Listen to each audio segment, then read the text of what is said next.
there, welcome back to the Joyful Shaman podcast. I'm Naomi, your host with the most, and we are back again for another episode. So this week, I'm going to be kind of continuing along, not so much family of origin. I'm not going to continue anymore with my family, but more along the lines of my 20s and 30s, and specifically spiritual awakening, spiritual synchronicities, things happening in my life that really activated me to truly start down the path of shamanism, my intuitive abilities coming in, all of that great, juicy, fun stuff that a lot of people ask me, how did you get on this path? Let's just get right into it. So I attended university in my local hometown where I live in Lakeland. That was not my first choice, I will say that. But I attended Florida Southern College for 3 years. Really wasn't happy where I was going because I just wasn't embracing. That's not the school I wanted to be at. That wasn't the programs that I wanted to study. And, unfortunately, those were my options. So I actually left a semester short of graduating and transferred to Brigham Young University out in Hawaii. And if you don't know, that is a school that is run and operated and created by the Church of the Latter-day Saints. Obviously, I'm not Mormon. And so people are like, what was that all about? I honestly was 21 years old, wanted to get away from my family, wanted to do something that was my decision. And so I went. I got a scholarship. I had roommates. I worked at the school. I lived in the coastal town of Laie, and I lived on the beach. I had no car. I had no air conditioning. I was living my best life, or so I thought. I will say that living out in Hawaii at that time, it was like 2007. That was really hard for me. I was not Mormon. I am a Spanish girl. I am from the South. And so I stood out like a sore thumb. I will say that. And so I really didn't have a lot of friends on the island until summertime, when the mainland kids, people from the States, people from the other schools of Brigham Young University campuses came out for the summer to do their summer semester out there, because why not? It's Hawaii. And so I met an amazing group of friends at that time, and we just spent the whole summer together. My direct roommate shared a room with this girl that was from Temecula, California, and she was 19, and I enjoyed that summer. But that was my first time of recognizing what my personal spiritual beliefs were, how I wanted to live my life, and then seeing how these people, ingrained in generations of their religion, chose to live, but also how to treat people. And I came to the realization that although I was brought up in a strong Christian home, I didn't really associate myself as being Christian, and I still don't. I'm definitely more spiritual. I definitely, believe in Creator, but I also believe in the Creator using the terminology God. And then also believing that the biblical form of heaven and hell as literal places, it does not resonate with me. I don't resonate with anything that makes you feel fearful or causes fear in others or control or is not loving in any way, shape, or form. I do believe in angels. That's something that I've actually gotten more into now as an adult in my personal spiritual path and not necessarily shamanism, but I do believe in angels and celestial beings that can come in the form of people, that can come in just energetic forms to be able to help you. And so, that summer was just a really cool time in my life. I did come back to Florida. I came back because number one, Hawaii is really expensive. Number two, I didn't leave for the right reasons. And this is going to be a recurring theme in my life of making impulsive decisions based on emotional reactions. And it's something that I'm still learning to take pause, to think, to reflect, to use intuition, and not just jump the gun because I'm sick and tired of some fucking bullshit that I think may be happening in my life. And so what do I want to do? I want to run away. I want to escape. I want to just disappear. That is more of a trauma response, an avoidant response. And so I work really hard to fight the intrinsic urge that I have to do that a lot. So I didn't go out to Hawaii for the right reasons, and I came back to Florida. And as I mentioned in the last episode, that's when I was living in Orlando. I bought a condo. My parents helped me buy a condo at the time. This was the height of the market crash, and it was a foreclosure, and it was a 1-bedroom condo right next to SeaWorld, off exit 71 off I-4. If you live in Florida or have traveled to the Orlando area, people will know that really well. And I lived there, I think, for about 6 years. I was completing my 2nd degree at the University of Central Florida at the Rosen College. I was studying hospitality, which I was so grateful that my journey took me the way that it did with 4 different colleges. And it took me a little longer to finish, but I was so grateful because that's when my world really opened up. I was able to work for the Marriott. I was able to work for the Ritz-Carlton. I was able to work for the Waldorf Astoria, Orlando. Like, I really got into working with people, the hospitality industry, specifically in the spas. Now, I wanted to own a health and wellness center since I was 20 years old. I knew that was my dream. I wanted to help people. I wanted to help people feel better. I wanted to help people heal. It was not my dream to become a licensed massage therapist, and I will say that, and I am about to retire my public practice in a short couple of weeks, and I still feel that. It's not my passion, it's not my joy. The reason I did it originally was because I was working my way up the corporate ladder to become a spa director so that I could gain the experience that I needed so that I could run and operate my own business. That was it. And so I learned just working in spas, from front desk to cleaning the bathrooms to doing the laundry, that I needed to have a professional trade license to be able to have access to educational opportunities, conferences, and the job opportunities when it presented itself to me to move up in my career. I chose not to become an esthetician, a person that provides facials and does waxing, because I didn't want to wax people. And honestly, I've contemplated many years of getting that license, but that fear of having to do bikini and Brazilian waxes is very real. And God bless you if you make your career out of that. I have tremendous respect for you, because honey, that ain't me. And so I chose to become a massage therapist. Now, if you listen to the last episode, I have been working through a fear of touch. And, you know, growing up in a super sheltered household, nudity, sexuality, that was just no-go. We never talked about it, never been exposed to it. And even though I had dated a few people by the time I was in my mid-20s, it was still just very taboo for me. I still had this relationship with it as taboo. So I'm like, damn, I have to go to school. I have to touch naked people under a sheet. Like, what the hell am I doing? So I graduated from University of Central Florida. 3 weeks later, I was enrolled in massage therapy school here in Florida, and I did a short program and I became licensed.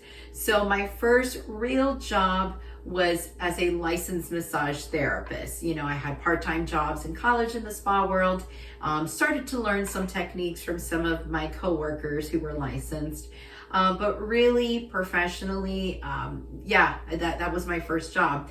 And I worked 7 days a week living in Orlando. I didn't have a mortgage or anything like that, but I wanted to occupy my time so much because I wanted to be the best that I could be at my job. I do struggle with perfectionism. That's part of, I would say my astrology. I have a moon in Capricorn, so the business side of me is going to go to the extreme. And I want to be the best that I can be at whatever at the time I am passionate about. So I figured if I work 7 days a week, maybe I can find passion in doing massage therapy, or at least I'm going to make a hell of a lot of money. So here I am working 3 different jobs, working for myself, doing mobile massage in the greater Orlando area. And meanwhile, I am still having an identity crisis. It's something that I briefly touched on in the last episode, and I want to dive into it more now. I was having an identity crisis, and it was about me shedding expectations, or the stories that I had created about expectations of disappointing my parents, of disappointing what I thought was my Christian faith, disappointing myself at not continuing to excel and to grow at an accelerated rate. For some reason, I wanted to just be the best and to go until I got to where I wanted to be, until I made enough money to save enough money to get the experience to have this dream business. And so I'm overworked, I'm overstimulated, my brain is going a million miles an hour. I have lots of friends, but I also am quietly at home overthinking and having giant meltdowns for all of the above that I just said. And so I didn't know what to do. I would pray. I wasn't going to church. I didn't really resonate with that. And so I started to have some wild dreams. I remember that. I started to have some wild dreams, probably premonitions. Now, I can't say that I remember most of them or any of them, but I started to have some dreams about myself, not being in the corporate world, me laying of hands on people and talking with people, and I'm older. I don't know if you ever daydream like this, and as a kid, watching the cartoons like the Jetsons and Disney's version of what the future would look like, I really thought that we were going to have flying cars and I was going to be married and have a family by the time I was in my mid-30s. That was my plan, that was my dream, and that hasn't happened yet, but that's what I thought. And so I was like creating this linear construct in my mind of I am rushing against this weird clock that I had on the inside. And so I thought, well, that's just the way that people around me are doing it, and maybe that's what I need to do as well. But in my 20s, when I started to have these dreams, I started to become more aware of the inner voice. That was my intuition, but scared of it, so I would just block it out. I went on this binge of talking to psychics online, and I don't know what the hell that was, but I think it was just me grasping and reaching for people that I thought could help me. And I'm not gonna lie, that first started when I broke up with the second guy that I dated when I lived in Orlando. It was a devastating breakup to me. Even though we broke up really well, he moved out of state. I mean, that was the end of that. But I was just so heartbroken because I didn't have love for myself, and I was seeking external validation of love through a variety of different means. So I went on this binge of like talking to psychics, and they would just tell me like, you're a highly intuitive person. Like, you yourself are highly psychic. And I think the answers to what you're looking for. It's just really hard for you to accept. But I think that the answer is you're not getting back together with this guy. And I was like, no, I'm not going to accept that. This isn't part of the plan. This isn't the reality that I want, and all of that. And so I, racked up quite a bit of debt doing that. And, I don't regret it, but looking back at it now, I just have to laugh and be like, Well, that was your first step into the world of metaphysics and spirituality and trying to connect with your own intuition. And so a lot of them gave me some referrals for books.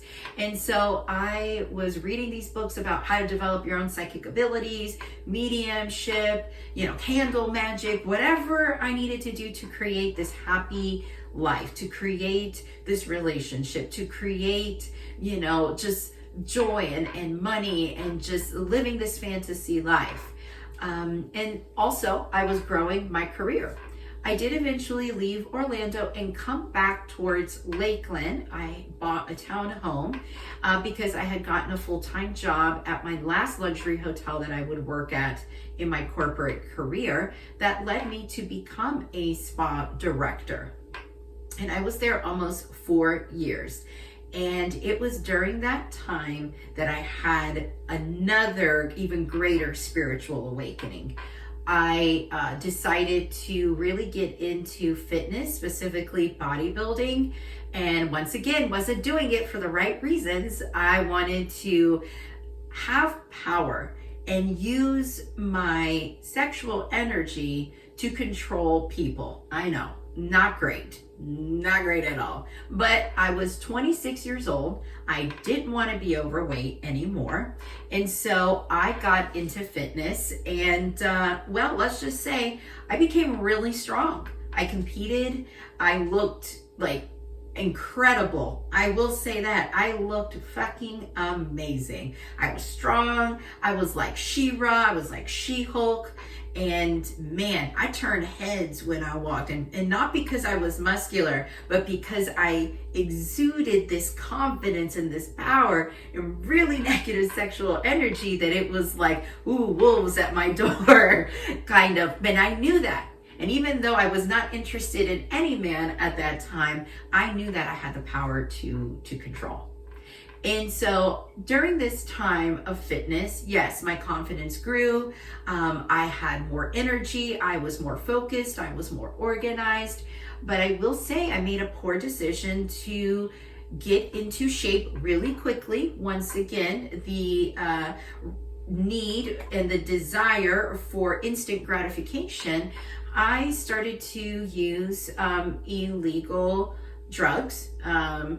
And maybe the word has changed, but we used to call it gear in the fitness world, to create my body. And, I just kept thinking like, I'm not, the hairy little puberty girl. I'm not the PCOS girl. I'm not the girl with, I found out at 24, I have prolactinemia. So I have benign tumors in my pituitary gland that release high levels of prolactin that only release when you're pregnant.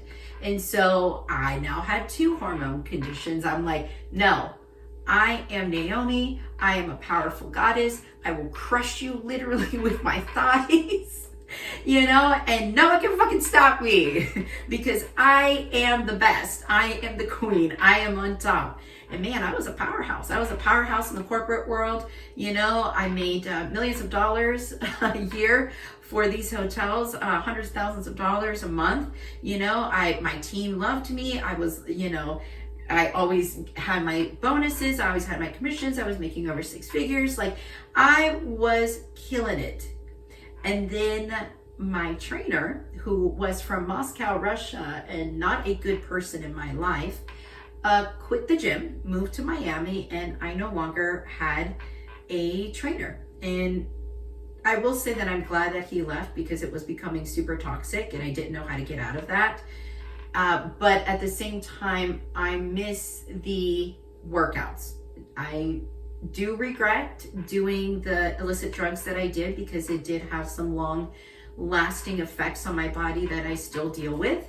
But that's the journey, and sometimes we have to live with the consequences of our choices and actions. And so after he left, I went and got some medical help because I needed to reverse the high levels of horse testosterone that were in my body. I had to, find a new trainer and at the time at my corporate job, I was starting to gain weight again and not feeling good about myself, and being on high levels of progesterone made me a very emotional, weepy person. I didn't feel confident anymore. I didn't feel beautiful anymore. Food became an addiction for me. Food became a point in my life where I was just leading with that. I started to really hate my corporate job, and I once again didn't know how to get out of it, because I'm like, I'm ready to really start my business. I want to get out of this. I'm working 70 hours a week or more. I have no friends. I don't date. I don't go out. I'm not traveling. I'm not doing the things that I should be doing in my later 20s. And what the hell is this life? What is this? There was a pivotal moment in 2017 where my longtime administrative assistant passed away unexpectedly. She had a massive aneurysm, and it changed my life. She was 2 years older than me, had 4 children under the age of 7, and died from an aneurysm, a blood clot that she had when she had her 4th child just a few months prior to her death, and had a tubal ligation surgery, and they never caught it. And it went to her brain and it killed her. And I just remember sitting in my office and thinking, holy fuck, I have got to leave. This is killing me. This job is literally going to kill me from stress. I have got to get out of this. And I ended up getting fired from my last hotel. And I laugh about it now because, the universe has a way. If it needs to end and you're not pulling the plug, it's going to pull the plug for you, literally. And so I left hotels after 2017, and I embarked on creating my very first brick and mortar business, which I decided was going to be in Sarasota, Florida. Once again, impulsive decision based from ego, coming from many years working in luxury hotels. I wanted to create this uber luxury boutique spa and yoga studio based on Ayurvedic principles. I was like, fuck all these hotel spas. I'm going to do something better. It's going to be on a privatized level for the regular person to come. And I'm going to do it in Sarasota because that's where money live and thrive. And so I thought that was the way to go. And I hired a spa consultant who turned out to be a complete scammer, scammed me out of $25,000. It was horrifying. And then we started this project with just the information that was given to us by her. And it did not work out well at all. I went into almost $500,000 in debt to create this spa that took over a year. From when I signed the lease to when I started operating, over a year. And when I started operating, I did not have any type of cash flow. And if you're opening up a business, you need to have some kind of cash in the bank to help float you along until your business starts to take off. And that could take some time, given the economy. At the time, Sarasota was experiencing the great catastrophe that was the red tide situation back in 2018, where pretty much Sarasota was a state of emergency. The beaches were closed, tons and tons of sea life, the fish all died. You couldn't go to the beach. The bacteria was awful, would burn your eyes, burn your lungs. It was a terrible time. And so the economy collapsed. People weren't coming to Sarasota. The tourists weren't there. The number one beach in Siesta Key was closed. And here am I trying to operate this boutique spa with 12 employees and yoga teachers and all of this. And it was crashing. I kept putting myself further and further in debt, taking out these predatory loans just to keep me afloat month after month. It was really hard because at the end of 2019, I had made the decision, I was forced to close my business with only not even a year of operation. And this was a 10-year dream. I did this by the time I was 30. This was a 10-year dream of mine that I had manifested and thought I created, and it was gone. And it was the first time that I experienced profound death. And I think that was the doorway to me going into fully the path of shamanism, the spiral path of healing, as we call. And before that, I was just dabbling in psychism and spirituality and metaphysics, but I really wasn't spiritual at all. I was not aware. I would just pray in desperation to God, please help me do this. I don't want to feel like this. I don't want this to happen. But it needed to happen because it was part of my growth. So, summer of 2019, I sold my business to another business, pretty much my equipment for $10,000 after $500,000 of developing, literally constructing that business from the ground up. And I had to come back to Lakeland. And I came back, what I felt was like my tail in between my legs. I was humiliated. I literally wanted to die. I was like, this is the bottom of the barrel. This is the lowest point of my life. I am embarrassed. What is my family thinking? Because they invested all this money with me. What will the people that I left in my community think? I was mortified. Absolutely mortified. On top of that, I had to file for Chapter 7 bankruptcy because I couldn't pay back almost $400,000 of debt. That really shook me to my core. So once again, what did I do? Ran away. I ran away to the Blue Ridge Mountains of Asheville, North Carolina. And even though it was needed for me to go and grieve and be by myself, that's where spirit came. That's where I really had my next true awakening. I remember sitting up there in those mountains alone in my little apartment, hearing the couple upstairs either have sex or just scream and yell at each other. Very toxic relationship. And I'm laying there in my bed in tears going, what the fuck am I doing with my life? What am I doing? I'm a fucking failure. I'm having to go back and do a corporate job of shit that I don't like, with people that I don't like, in a place that I love, but this was not my dream. And in my tears, I fell asleep. My grandma came to visit me. And this is the first and really only time that I can remember in my life where I had a full spirit apparition visitation. I was in my dream state, but I could see myself in that room because my bed was on the floor. I didn't have a dresser. I was living out of a suitcase. And my grandma came and sat with me on the bed and she's like, I'm sorry. Now I was like, what the fuck? That was my first thought. I said, Grandma? And she said, I'm sorry I didn't tell you who you were. I'm sorry I didn't teach you. I'm sorry that I didn't love you in the way that you needed to be loved. And I'm like, what the hell is happening? Oh my God, I'm seeing demons. I'm going to be attacked. What's going on? Like full on horror story. I'm still like, I'm shooketh, as they say. And so I'm like, what are you talking about? And she said, now that I'm here in spirit, I am aware again. And it's time for you to go home. You need to go back to Florida. And I was like, there's nothing for me there. And she goes, there's something there. She's like, you're going to have a thought. You're going to have a feeling. You're going to have another business again, but this time it's going to be different. And you're going to go down a path of healing. Our path. You come from a lineage of medicine women, of healers.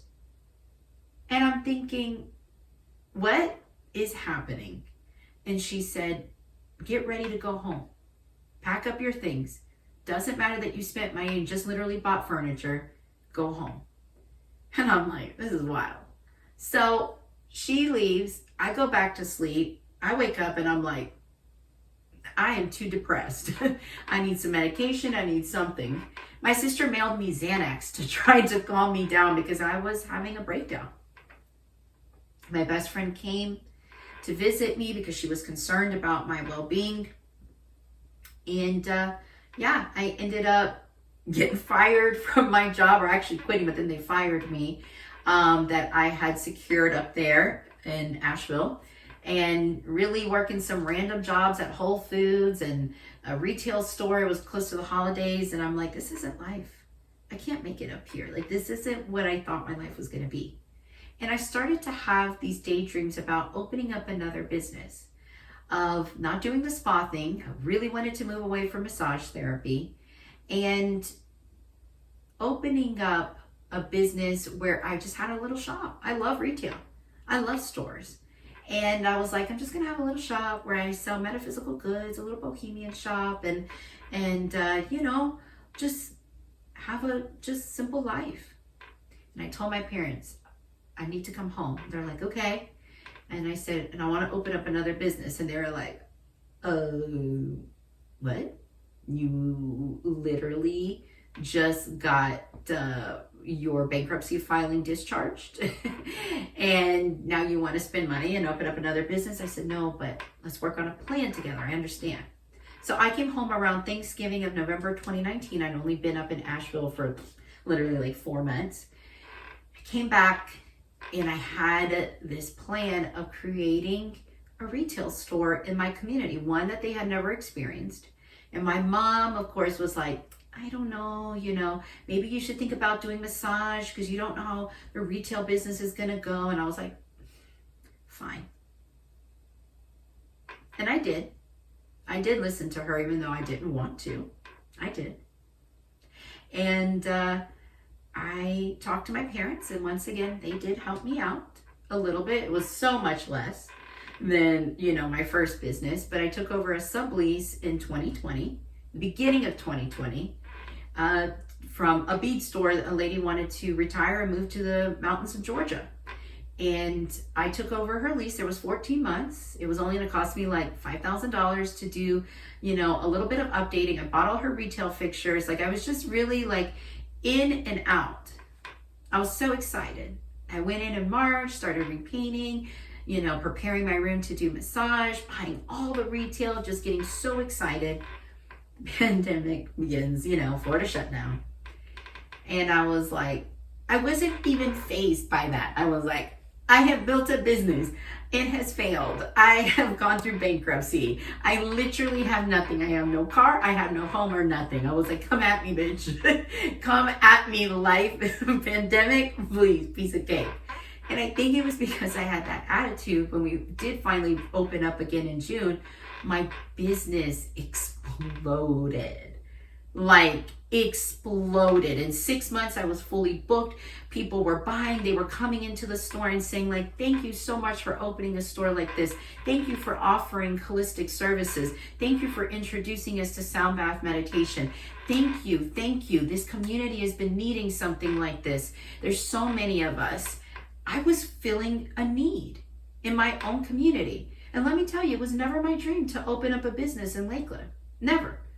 When we moved to Lakeland in 1997, it was just orange groves. Super sleepy, highly conservative, just still a big Christian churchy community. But I was like, hell no. I was like, Lakeland's too poor. Lakeland's not going to support my business. All of these thoughts I had in my 20s when I was up in the luxury hotel world.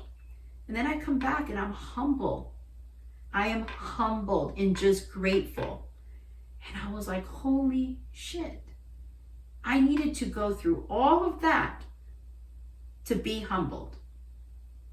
And here we are 4.5 years later, and my business has shifted quite a bit, but I started to do a lot of healing over these last 4 years. Started to do some deep counseling about my fears with money, my money mindset, fears of shame, fears of guilt, fears in connection to my family dynamics, and fear of showing up in my community. It's through mental health counseling and through diving deeper into not being afraid of being who I am, especially my spiritual side, especially my healer side, and embracing my intuitive gifts, embracing the gift of intentional touch, of connecting to energy, that it opened me up to shamanism.